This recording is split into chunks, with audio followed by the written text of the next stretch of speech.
Est-ce que vous en voulez au ministre Manaouda Malachi? Ah ben non, je vous l'ai dit, ne le dis pas. Il est totalement dans son rôle. C'est normal qu'il fasse ce qu'il a fait. Donc, il avait le droit de vous taper un peu dessus. Écoutez, quand il s'agit de santé publique, il est tout à fait normal quand même de prendre les dispositions nécessaires pour pouvoir remettre les choses dans l'ordre ou alors rassurer la population. C'est tout à fait normal. Oui. Par contre, là où j'ai eu un peu de la peine sur la question, Allez-y. et ça c'est en tant qu'être humain, je suis un chef d'entreprise, M. Bruno Taille. Et Nourishka a commencé franchement dans l'informel, dans rien, dans un kiosque. D'ailleurs, avant même les kiosques, je faisais des livraisons. Beaucoup de personnes qui sont en train de regarder l'émission vont reconnaître quand j'allais, moi, livrer chez eux. J'allais livrer moi-même, je prenais le taxi, je stoppais, j'allais livrer. Ensuite, c'était les kiosques.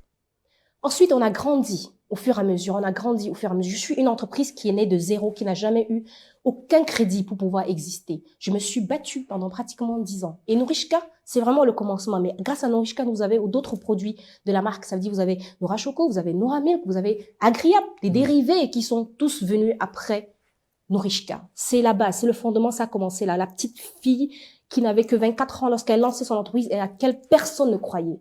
Ce qui m'a fait de la peine dans cette sortie, en réalité, bien qu'il soit totalement dans ses droits, c'est que je sois lancée à la vindicte populaire suite à un reportage français. J'aurais attendu que le gouvernement camerounais me protège d'abord, et c'est ce qu'on réclame toujours à ce qui se passe dans le gouvernement. Nous ne protégeons pas assez nos citoyens, nous ne protégeons pas assez nos projets. Pourquoi est-ce que l'avenir ou la jeunesse qui brille, qui monte en puissance, gêne autant les gens? Pourquoi est-ce qu'on veut toujours tuer l'entrepreneur? Vous savez combien c'est dur? Non, attendez, il faut que je parle. Vous savez combien c'est dur d'entreprendre au Cameroun? Vous savez 80% des entreprises qui se lancent, dans 80% des personnes qui se lancent dans l'entrepreneuriat au Cameroun échouent. Ils n'ont pas de futur. Et moi, je représente un espoir, Monsieur Jean-Bruno Tagne.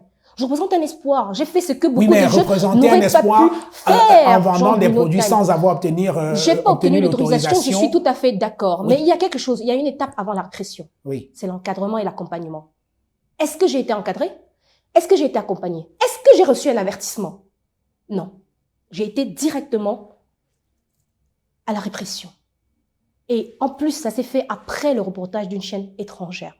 Pourquoi vous insistez sur le fait de la chaîne je n'apprécie pas. étrangère? Moi, je n'apprécie pas qu'au lieu que l'État du Cameroun me protège, qu'il me lance à la vindicte populaire. Et je ne parle pas seulement de moi, je parle de tous mes frères et sœurs camerounais. Je parle de tous les Africains qui essaient de briller, mais que des étrangers essayent de briser. C'est pas normal. Nous avons un avenir à construire. Nous brillons. Nous sommes une jeunesse incroyable, talentueuse. Aujourd'hui, tout le monde veut partir en Europe parce qu'il n'y a pas d'opportunité. Encore plus dans le domaine dans lequel je suis en train de me lancer. Vous avez des étudiants qui sont des chimistes, qui sortent des milliers, des écoles, et ils n'ont pas d'avenir. Alors ce que je fais peut leur proposer un avenir. Vous avez vu l'éclosion incroyable qui s'est passée après la Covid-19, comment beaucoup de personnes se sont lancées, ils ont trouvé une voie, un métier qu'ils pouvaient créer. Pourquoi on n'encadre pas ces jeunes ou ces entrepreneurs, même s'ils sont jeunes ou ils sont vieux? Pourquoi on les encadre pas d'abord? Pourquoi est-ce qu'on ne met pas assez de normes? Parce qu'il y a un gros problème avec les normes au Cameroun, il faut le savoir. Il y a plein de vides juridiques en ce qui concerne les normes. Pourquoi c'est aussi coûteux de pouvoir normer un produit, d'obtenir une autorisation de vente? Pourquoi c'est aussi coûteux?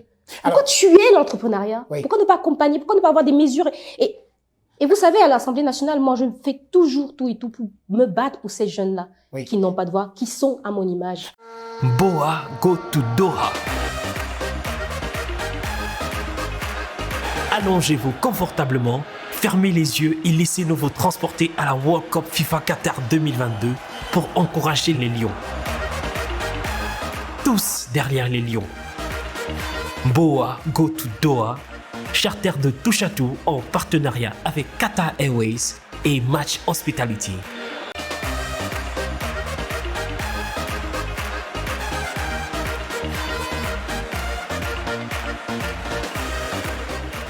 Contact à Douala au 670 51 15 98 ou le 696 40 05 31.